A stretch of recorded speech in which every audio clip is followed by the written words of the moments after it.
So going to talk today about the impact of artificial intelligence on marketing. And before I get into that, I want to introduce myself and what Hawke Media is. Show of hands, who here knows about Hawke Media?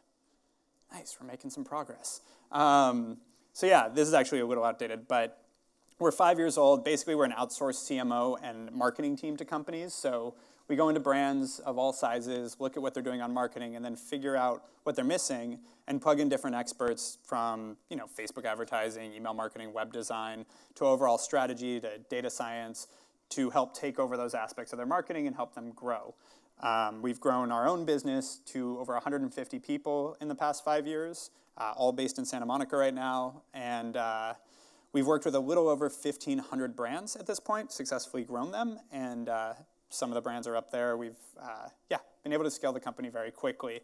And so through that, we get to see a lot of marketing. We are working actively right now with over 400 different brands. So from big Fortune 100s, a lot of which you've heard of, down to tiny startups that hopefully you will hear of soon.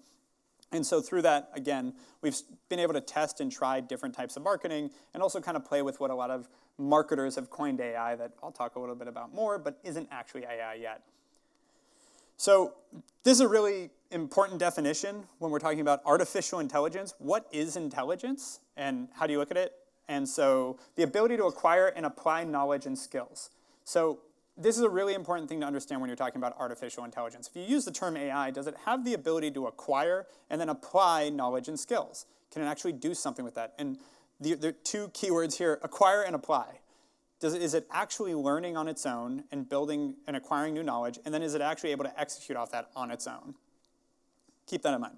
So now talk a little bit about marketing and how it's progressed, because there is a lot of major changes. It'll be bigger changes in marketing than have ever happened before, coming quickly and happening now, because historically, marketing's been very consistent. So advertising started right around the year 35, and it took the form of literally stone signs outside of vendors and on top of carts that people were selling things on. People started to have their logo, their symbol, so that they could tell people from afar, hey, come here and actually buy my stuff. That was pretty much it until about 1400, where people actually started handing out things, actually giving people takeaways, flyers, brochures in their modern form, that could actually help market them beyond where they were just sitting. Then the print began and paid advertising. Newspapers started coming out, and you were actually able to, again, distribute your message a lot wider. Billboards came around 1800s, then radio in the 1920s, TV in 1941 was the first television ad. Telemarketing, everybody loves that, started in the 50s, a lot of cold calling. And for some reason today, it's gotten worse, which I don't understand why that started the past couple of years, but I'm sure everyone here is getting those random phone numbers calling their cell phones all the time now. Database marketing, also known now as email marketing, but actually building databases, building profiles, et cetera. Digital marketing started in 1993. And here's where we are now. So digital marketing, it's been the past 25 years. And so what's been consistent about marketing all this time is it has still been one message to hit many people. Marketing's managed very manually. There's a little bit of programmatic. There's a little bit of optimization done. You look at Facebook's Power Editor. You look at some of these programmatic displays. A little bit's done for you, but it still takes a person. To do it well, you still need a person that's sitting there and actually managing everything.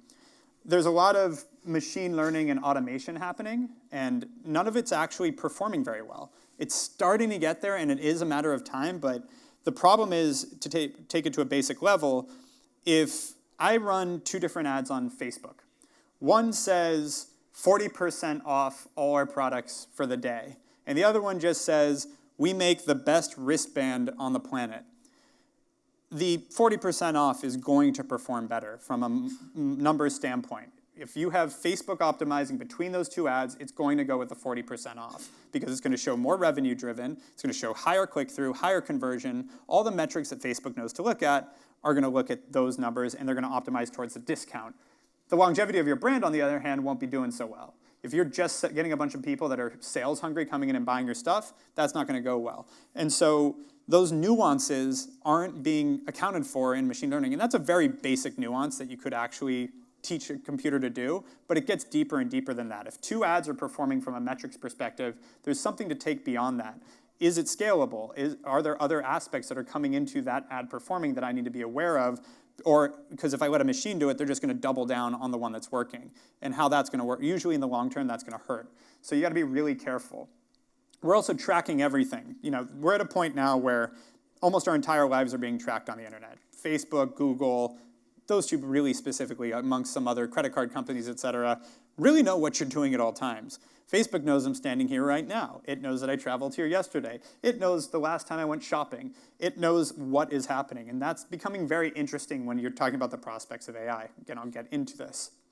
Again, we're getting into more machine learning and programmatic. It's starting to advance, but programmatic has had an interesting problem, and that is distribution. So programmatic companies have mostly focused on display and television advertising.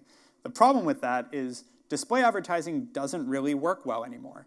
People are so inundated with advertisements that if you're reading an article on CNN, just throwing it out there, and all of a sudden there's an ad for Nike, it's not going to get your attention to go buy Nike. You're currently reading an article. You didn't come there to shop. And so that active experience that's usually being engaged with while you're getting a display advertising, meaning some article, some blog post, et cetera, it doesn't really leave room for advertising to perform very well. So I don't care how programmatically you're targeting the exact person that's the perfect buyer for my Nikes, my Jordans, excuse me, but the problem there is they're not in a moment in a context where they're actually going to purchase. So Facebook, on its own context, because people generally that are sitting on their news feed, there's probably some in the crowd right now, are bored, and they're not doing anything productive, that's where you can get someone's attention. But that means that you have one company trying to optimize programmatically where you don't have all this outside AI intelligence and knowledge that people can bring to it. You're not getting the full benefit of programmatic ad buying. So, anyone know who this is? Show of hands. Nice. That's good, because I like that there's a few people new to AI. So this guy is probably one of the foremost thought leaders in AI. He now runs AI for Google, named Ray Kurzweil. So talk about the timeline of AI. 2017, computers had the processing power of about a mouse brain. And that's when I started researching this and talking about it, which was a really funny realization for me, because every time I heard a marketer, yes, I'm self-deprecating here, a marketer say, we have an AI company, they were basically saying, we're telling mice to take over aspects of your business, because this is how much a computer processing power was. Around the end of last year, the average computer is starting to get closer and closer to human memory capacity, your hard drive, not processing power. So it can actually store enough information to compete with a human brain, but it still can't process. It's got a lot of information. It's still a little better than a mouse. I don't know, maybe a dog at this point or a cat. But the point being, every time you hear someone say, hey, install our AI to take over your, this side of your business, it's like, yeah, just, give it to a mouse. They'll handle it. You'll be good. It's not there yet. 2023 is the predicted time when the average person's laptop will be able to compute at the same speed as a human brain. So the first point in which a computer can actually keep up with as fast as you can think as a person and digest all the information you can at the same processing power is still about 4 years off, which is quick, don't get me wrong. It's coming quickly. But the thing to know about that is it's still going to take a long time, and about another 6 years, again, this guy's prediction, to actually have enough information and be taught enough to actually truly be artificially intelligent and to be able to digest information, learn, and then take action on it in the same way a human being would. So we're not that far. It's still 10 years, but we're about 10 years away before a computer can start mimicking the way people think and act on it. So that's when we get to AI. So actually, I'm going to go back to this. So what that means in terms of progression is there's going to be a phase that we're already seeing of how jobs get disrupted. And again, back to the point of the talk, we're already seeing it with blue-collar jobs. So McDonald's, minimum wage goes up. They add a bunch of kiosks to just order your own stuff, and now it just takes like a third as many people to just hand you your burger instead of someone taking your order, helping people, et cetera. Obviously, auto manufacturers, robotics, these are all very easy jobs to replace because it's just very simple tasks. Move this to here, take this order, put it here. Like if it's very simple, You don't need intelligence. You actually just need automation, and that's already happening. Everyone here has seen it. Next comes white-collar jobs. So white-collar would be legal, bookkeeping. Really what goes very quickly are the jobs that are very logic-driven, that are very process and logic-driven, because the same way you can teach a person to run a process is the same thing you can do with machine learning.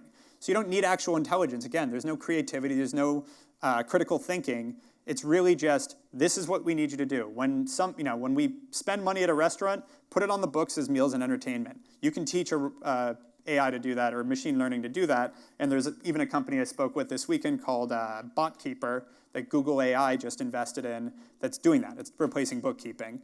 And for a fraction of the price, that's where you got to start being careful, because what becomes interesting on this in the long term, not to get too philosophical, is people are going to have to start to look more and more to using the strategic and critical thinking side of their brain. Because if you're wasting your brain and your actions on just very basic tasks, you're going to be replaced very quickly.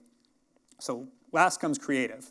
So creativity in general, we think of it as there's a lot of nuance, there's that gut, there's just that feeling that allows you, people are just good at sales language, marketing, advertising, the different creativity things we think of as someone is just brilliant and we can't explain it. But if you have a computer, let's go past 2029, let's go to 2040, and you've got a computer that has the computing power of the entire world's brains combined, it can probably figure out that nuance and what people are going to react by. And going back to what I talked about with Facebook and Google and collecting all this data, where this is going is it's going to be able to understand what makes you tick, you specifically. So perfect example, I live in Santa Monica. It's generally pretty nice there. Right now it's raining, but generally nice. I came to Redwood City, and it happens to be raining soon. I don't own an umbrella because it's not very necessary in Santa Monica. So because you've got Amazon and Google and Facebook tracking everything, they may know, if they don't know now, they'll know soon that I don't own an umbrella. So how about an advertisement that just says, right on Facebook as I'm scrolling through, hey, we noticed you're going to Redwood City in a couple days, because they have my calendar and they have my bookings and everything, and you're staying at this hotel. It's going to be raining, so why don't we just drop off an umbrella for you at the hotel? It'll be ready for you when you get there. Yeah, that's a great idea. You should definitely do that. And you just sold an umbrella. And the thing is, if you take out the human element, because AI is able to do that, now you're able to basically get into one-on-one marketing with what makes people tick on an ongoing basis. And so that nuance that we think, again, protects us with enough information on what makes someone tick and what actions they're taking actually will be replaced. So this is kind of what that looks like. No, I'm kidding. So, and by the way, sorry about this slide. This was the first time I did this talk was in DC. It fit. Here it's just weird. So what to do about it? So basically, it's going to be a long time, first off. And in that time, there's going to be incremental changes that will allow you to make decisions. I'm not going to predict what's going to happen in 2040.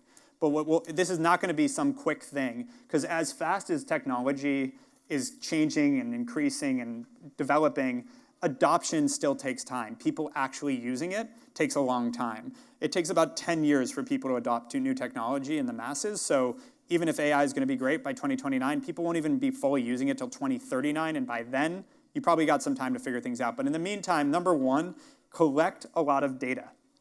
If you're any type of business, the more data you have, that's, again, where Facebook and Google and Amazon are going to win a lot, is if they have all that data about your travel information, et cetera, now I'm, as a brand, going to want to know, I'm going to want access to that, which is why Facebook's got record earnings in their last quarter. They have all this data that we need access to. We're going to pay them for it. And so the more you can collect your own data and own your own platform and own everything, then when AI starts to progress, you actually have your own tools to teach that AI to do the things you need to do.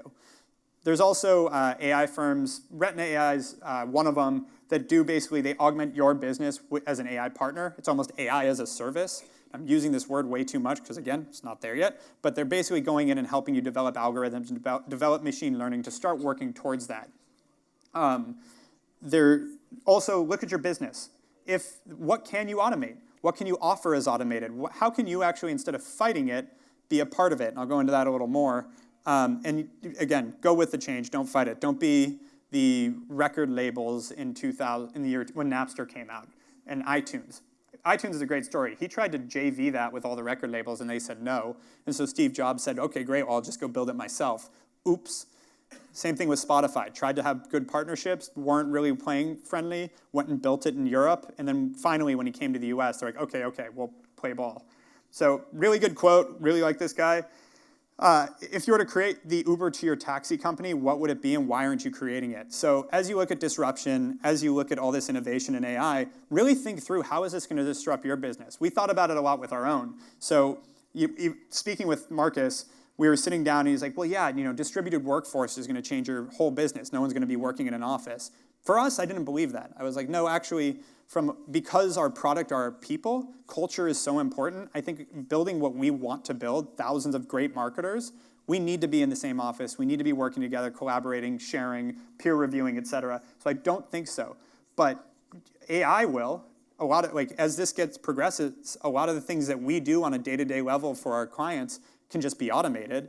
And so his question was, why don't you build it? And we started to invest in it. We started to download all marketing data that we create, all the responses we get, building benchmarking, then building insights on top of it, eventually so that, back to AI, when it can actually apply that knowledge on its own, we have all the data to give it so that it knows what to apply. So that's how we've reacted to it. So again, keeping this in mind, it's a long-term thing, but knowing that this is where it's going, just being aware of it.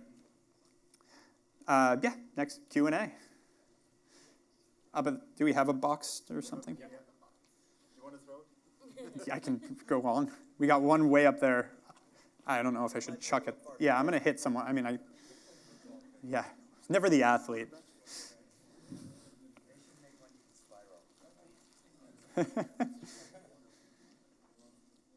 We probably needs to be on too. Hello? There we go. Okay. So the thing you mentioned of 2029, is that equivalent to singularity? No. Singularity is when one computer has the combined intelligence of the entire globe's brain power. And I don't know that's I think closer to 2040 is when they believe singularity. That's getting really philosophical, but no. The 2029 number is basically the period between a computer having the ability to think at a human level and actually being trained to think at a human level. Okay. Yeah. And by the way, while we're doing Q&A, happy to answer any other questions if someone doesn't want to be put on the spot. Info's up top. Up here. And then we'll go here.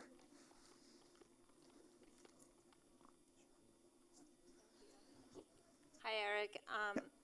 So on AI, you're in infancy in the marketing space. So can you talk about a little bit what's the marketing technologies do you currently use in your agency?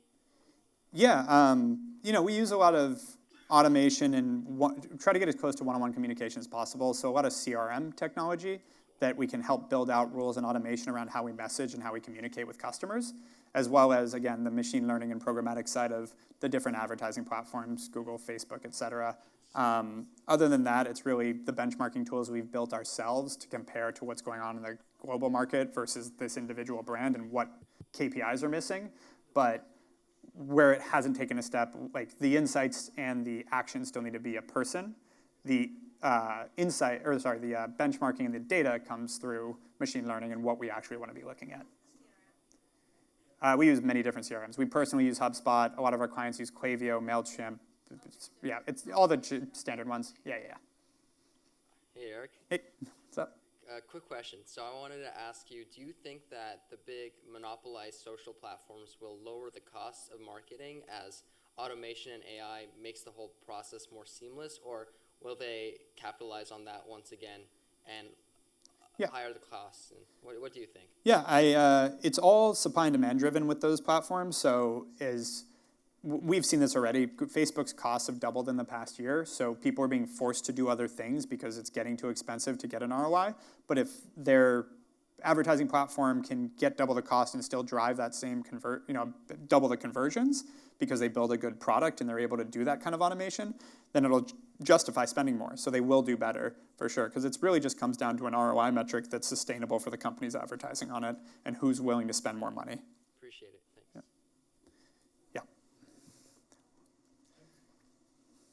Thanks.